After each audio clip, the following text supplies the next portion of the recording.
The housing prices being astronomical, people are looking to relocate. And I wanted to show the Midwest, South, metropolitan, and places like California, New York, so you can see a price point and what income you would need to qualify for these homes. So let's start in the Midwest. You can get a house for $250,000. If you put a 3% down payment plus closing costs, you're looking at 15 grand, 7.5% interest rate, and the rest of the money will put your principal and interest at 1,700, probably 500 for taxes and insurances, putting your payment out the door for 2,200. So I'll save the incomes for last.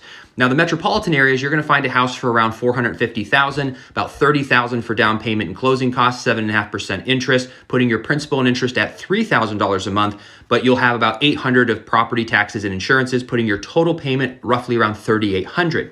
Now, lastly, in places like California or New York and the expensive cities, you're looking at an $800,000 house, $50,000 for down payment and closing costs, 7.5% interest rate would be $5,200 for principal and interest, about $1,300 for property taxes and insurances, putting your total payment at $6,500.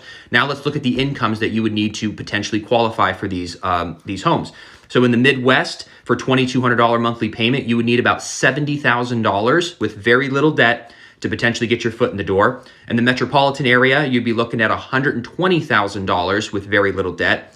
And then in California, New York, or one of these more expensive places for $6,500, you would need about $200,000 or even a little bit more, depending on how much debt you have. But this shows you, though, this is all happening in America. So I think the conversation of migrating, I moved from LA to Orlando. So to me, I feel like I won the housing lottery because of the difference in prices. But here's just different prices across the country.